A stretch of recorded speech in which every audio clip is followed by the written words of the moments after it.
It's a realm of your glory. It's a realm of your grace. I can see your mighty power moving in this place. It's a realm of your glory. It's a realm of your grace. I can see your mighty power moving in this place. We're in the presence of angels with God's glory on their wings. And like the voice of many waters, I can hear the angels sing. You are holy. You are holy. You are holy. Holy. Ta-da-da. Ta-da-da. Ta-da-da. Alibasa baronda shiata. Ta-da-da. Ta-da-da. Ta-da-da. Ta-da-da.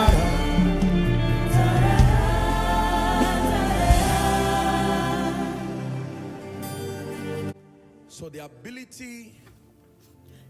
Donc la capacité de non seulement savoir qu'il existe des ressources spirituelles dans une dimension qui est plus grande que la science, une dimension plus grande que la science, une dimension plus grande que le royaume tridimensionnel, et la capacité d'interagir avec ce royaume avec une telle maîtrise que vous pouvez convertir et amener dans votre domaine toutes les ressources disponibles et nécessaires pour votre bénéfice. La capacité de convertir les ressources spirituelles matériellement pour le bénéfice des saints. Permettez-moi de vous donner des clés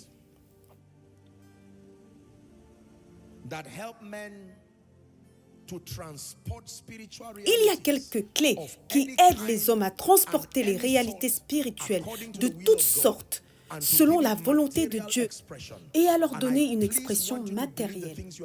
Je vous prie de croire aux choses que vous êtes sur le point d'entendre, car elles fonctionneront pour vous au nom de Jésus-Christ. C'est ainsi que de grandes entreprises dans le royaume ont été construites. C'est ainsi que de grandes visions dans le royaume ont été construites. C'est ainsi que de grandes destinées enviables ont été construites. Si vous avez déjà regardé une destinée et vous vous êtes demandé comment cela s'est produit, je vais vous montrer comment cela s'est passé dès maintenant et je vous assure par la grâce de Dieu que peu importe où vous êtes dans la vie et dans votre destinée, si vous prêtez attention aux choses que je partage avec vous, il y a de grandes grâces qui les accompagnent.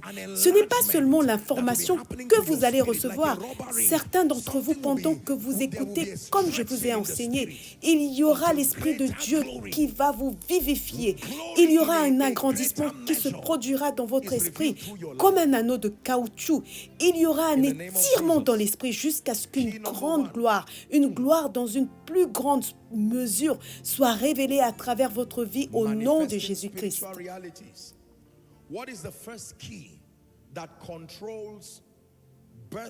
Quelle est la première clé qui contrôle la naissance, le transport et l'apport de ressources spirituelles, du monde spirituel, où elles sont domiciliées au monde physique, où elles sont nécessaires pour le profit des saints?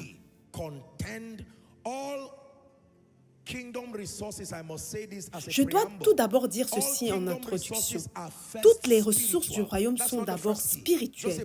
Ce n'est pas la première clé, mais c'est une introduction.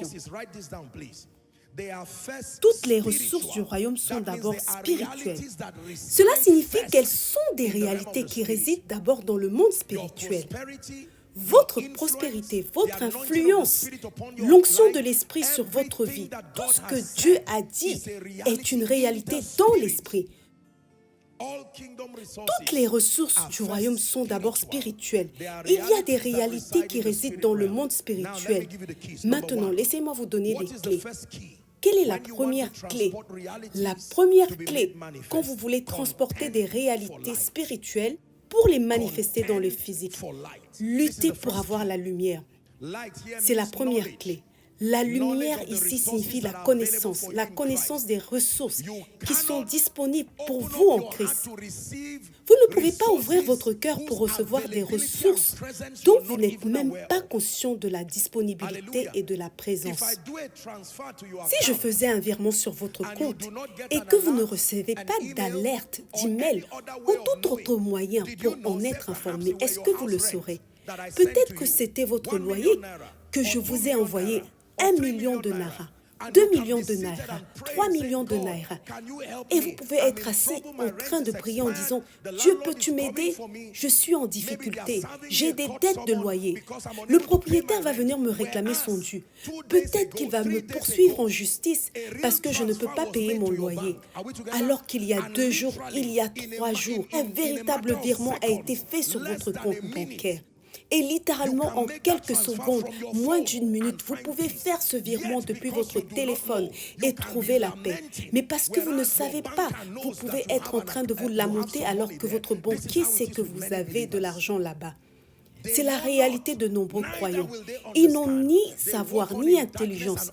Ils marchent dans les ténèbres. Tous les fondements de la terre sont ébranlés. Imaginez les nombreuses choses que Dieu a gardées pour vous que vous ne connaissez pas. Des relations stratégiques, mais qui sont dans l'esprit. Une aide stratégique, mais d'abord dans l'esprit. Des hommes et des femmes élevés par Dieu pour vous aider pendant que vous le servez. Mais cette réalité est encore dans l'esprit. La croissance et la restauration, ce sont toutes des possibilités et des réalités, mais elles sont verrouillées, elles résident dans l'esprit. Tout ce dont vous avez besoin pour exceller en tant que croyant est déjà fourni. C'est un fait. Vous devez entraîner vos pensées et votre esprit à croire toutes ces choses. La Bible dit que toutes choses sont à vous. Luttez pour la lumière, luttez pour la connaissance. C'est pourquoi vous êtes venus à l'église. Maintenant, vous entendez. Vous me direz peut-être, apôtre, est-ce que vous êtes en train de me dire que la solution à mon problème de loyer est déjà dans l'esprit? Oui, monsieur. Est-ce que vous êtes en train de me dire que je peux marcher librement de cette maladie? Que la provision, les ressources spirituelles peuvent se traduire par un nouvel organe dans mon corps? Qu'il y a des ressources spirituelles qui peuvent se traduire par une bonne santé?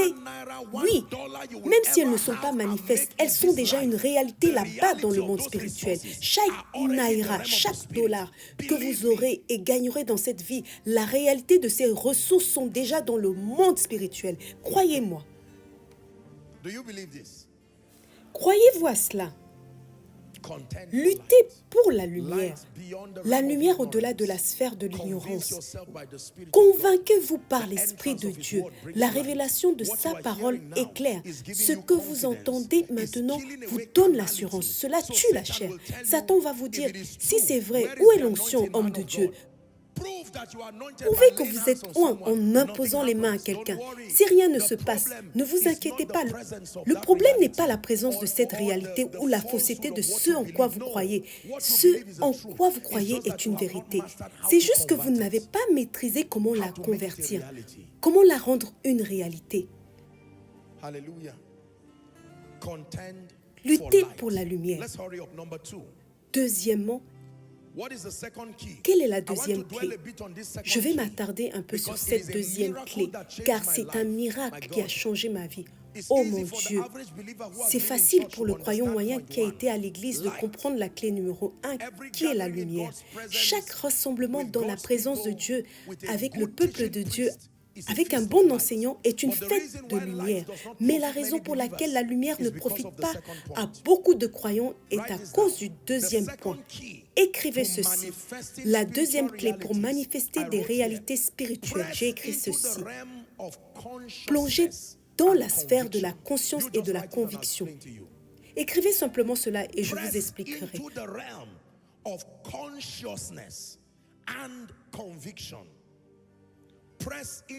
Plongez dans la sphère de la conscience et de la conviction. Psaume 36 au verset 9, il est écrit: car chez toi est la source de vie. Par ta lumière, nous voyons la lumière. Encore une fois, car chez toi est la source de vie. Par ta lumière, nous voyons la lumière. Il y a deux choses que la Bible dit ici. Premièrement, vous avez besoin de sa lumière. Mais lorsque sa lumière arrive, ce n'est pas tout ce dont vous avez besoin. Il y a une sorte de lumière que vous devez voir à travers sa lumière. Dans ta lumière, j'ai vu ta lumière. Mais il y a une lumière que je dois voir au milieu de ta lumière.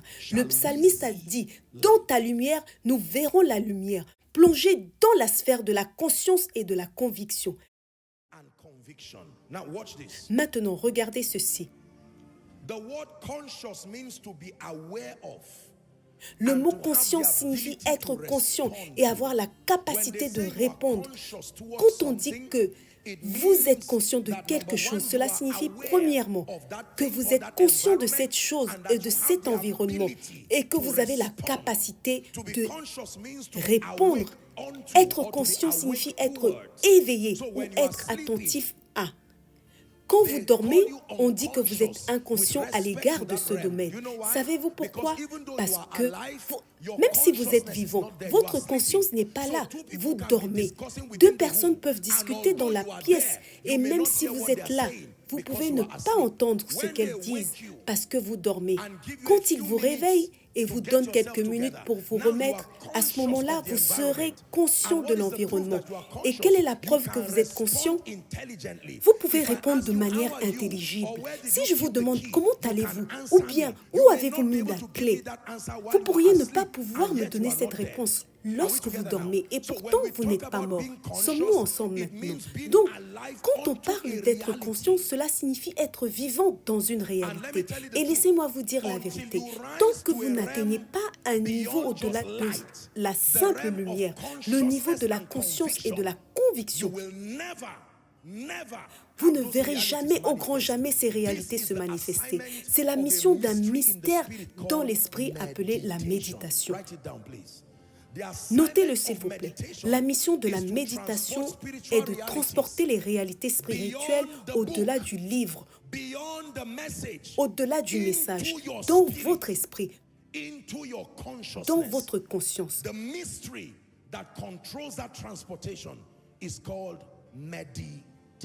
Le ministère qui contrôle ce transport s'appelle la méditation.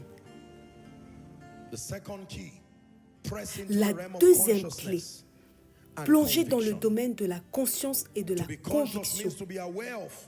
Être conscient signifie être conscient de. Maintenant, regardez ceci. J'ai écrit quelque chose ici. Vous êtes conscient d'une chose lorsque celle-ci domine vos pensées. Avez-vous entendu cela? Vous n'êtes conscient d'une chose que lorsqu'elle domine vos pensées. Cela signifie que votre pensée a été influencée par cette réalité et qui est à ce moment-là arrivé à un niveau de conscience. Votre attention, s'il vous plaît. Combien d'entre vous sont allés dans n'importe quelle ambassade? Ne levez pas la main, peut-être pour demander un visa à l'ambassade américaine, britannique.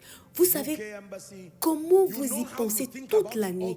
Si pour une raison quelconque, vous vous réveillez, qu'est-ce qui vous vient à l'esprit? Vous imaginez que vous êtes devant le consul. Maintenant, cette robe que je porte, non, je vais la changer. Je ne veux pas de problème, j'ai besoin de ce visa. Vous voyez comment cela affecte toute votre journée? Certains d'entre vous, cela affecte votre humeur. Vous n'arriverez pas à manger jusqu'à votre retour. Et ce n'est pas comme si un médecin vous a dit de ne pas manger. Vous êtes simplement plongé dans vos pensées. Et c'est ce qui résulte de votre méditation. Vous vous voyez littéralement déjà là-bas, même si vous n'avez jamais été à l'ambassade, même si vous ne savez même pas à quoi elle ressemble. Mais votre esprit est si puissant qu'il va imaginer un officier consulaire debout et à qui vous êtes en train de répondre à toutes sortes de questions. C'est ainsi que vous allez être plongé dans ce projet. Laissez-moi vous dire la vérité, ceux qui construisent quelque chose de grand sont non seulement ceux qui ont des pensées, qui désirent des choses, mais ce sont ceux qui se sont émergés dans la chose qui les motive. La Bible appelle cela le zèle du Seigneur. Le zèle du Seigneur peut consumer un homme jusqu'au point où ce qui va dominer ses pensées sera la réalité de cette vérité, selon les Écritures. Tout au long de sa marche sur terre, Jésus n'a cessé de parler du but pour lequel il était venu. Il n'a cessé de parler du fait qu'il allait mourir, qu'il serait enterré. Quel genre d'homme parle constamment de sa mort? Vous allez appeler cela une confession négative. Ce n'était pas une confession négative. Jésus répétait constamment, « Je vais mourir et je reviendrai à la vie », à tel point que Pierre l'a repris et lui a dit d'arrêter de dire toutes ces choses. La raison pour laquelle beaucoup de gens ne peuvent pas devenir et ne peuvent pas manifester certaines réalités, c'est parce qu'ils n'ont pas pris les vérités des Écritures pour méditer dessus jusqu'à ce qu'elles passent du simple stade d'information à quelque chose qui est ancré dans votre esprit. Quelque chose se produit chez un homme lorsque la parole de Dieu devient esprit et vie. Elle occupe votre conscience. Vous ne pouvez plus être séparé de cette vérité. Vous l'avez tellement cru que vous êtes devenu un avec elle. Sommes-nous ensemble maintenant? Oui, c'est très puissant. Vous êtes devenu un avec cette croyance.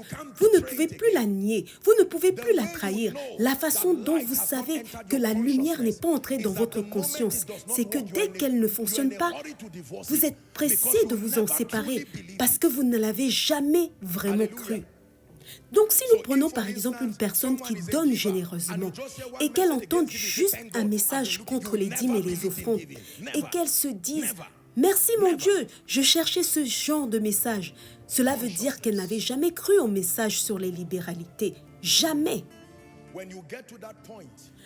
Lorsque vous arrivez au niveau de la conscience, le jour où vous allez méditer sur l'onction, un jour, alors que vous allez ouvrir les Écritures, vous allez tout de suite recevoir la lumière. Cela ne sera plus la récitation « Tu oins d'huile ma tête ». Ça, c'est de l'histoire passée. Le jour que quelque chose bondira au-dedans de vous alors que vous êtes en train de dormir, que vous soyez en pyjama, en jean ou en costume, lorsque votre conscience va se réveiller, cela ne se manifestera pas seulement en criant et en disant « Je suis oint ». C'est une réalité établie. Laissez-moi vous dire en toute humilité, je me suis assis avec ce livre alors que je méditais. Cela ne s'est pas produit tous les jours, mais un jour, certaines choses sont juste entrées dans mon esprit.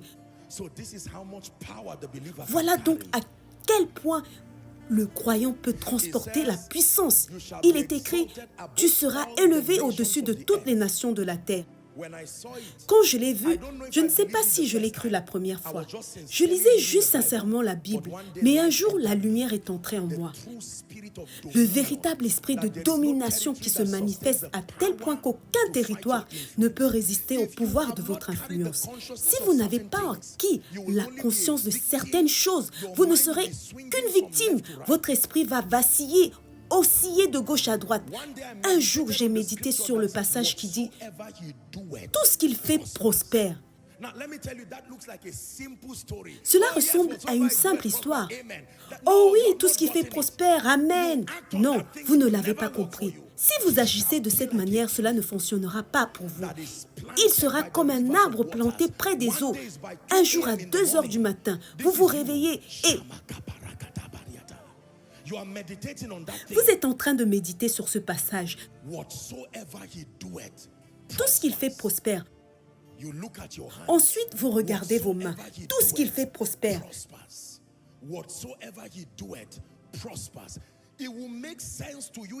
Ça aura du sens pour vous d'une manière qui agacera quelqu'un proche de vous parce qu'il ne saura pas ce que vous êtes en train de faire. Tout ce qu'il fait prospère à partir de ce jour. Vous n'échouerez jamais dans aucun domaine car cela est entré dans votre conscience. C'est ce que cela signifie dans Ézéchiel 2:2. L'esprit est entré en moi. L'esprit de n'importe quelle révélation. S'il n'est pas entré en vous, vous continuerez à échouer. C'est le problème avec le corps du Christ. Nous crions sur les révélations qui n'ont pas dépassé le stade de la connaissance pour entrer dans votre conscience. En toi sera bénie toutes les familles de la terre. J'ai médité sur ce passage des Écritures et j'en suis venu à la conclusion que je ne peux pas être une malédiction pour ma génération. En toi seront bénies toutes les familles de la terre. Malgré l'endroit où je viens, c'est une bénédiction que Dieu a donnée à Abraham et à sa descendance. Et Galates 3:29 dit, « Et si vous êtes en Christ, vous êtes donc la descendance d'Abraham et vous êtes héritier selon la promesse. Donc il parle de moi. Je suis une bénédiction. Si je viens dans ta maison, je serai une bénédiction. Certaines choses doivent partir et d'autres doivent venir. Si je vous serre la main, et ce n'est pas de l'orgueil, s'il vous plaît, certaines choses doivent partir et d'autres doivent venir. Et si vous m'écoutez, certaines choses doivent partir et d'autres doivent venir. C'est une conscience, ce n'est pas de l'orgueil. Vous pouvez crier, le monde spirituel dira, Jésus je connais, Paul je connais, mais toi qui tu es? C'est ce sur quoi méditaient les grands hommes comme le bishop Papa Oyedepo. Il a dit que Dieu lui a dit d'annuler ses prédications et descendre, faire en sorte que son peuple prospère. Beaucoup de gens trouvent cela offensant. C'est pourquoi il ne l'a pas dit à tout le monde. Il a dit à celui qui peut le croire. Alléluia.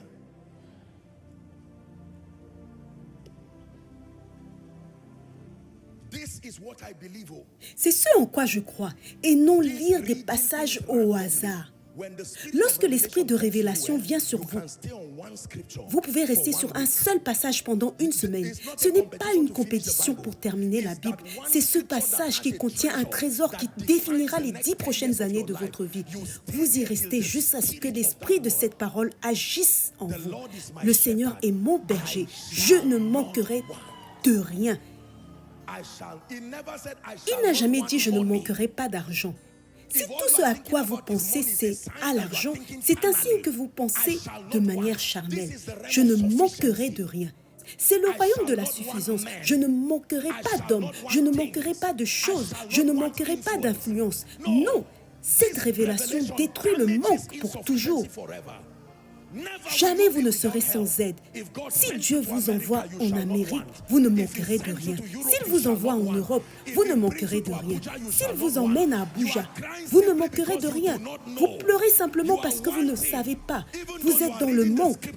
Même si vous lisez les Écritures, parce qu'elles ne sont pas encore entrées dans votre conscience. Take it high for me.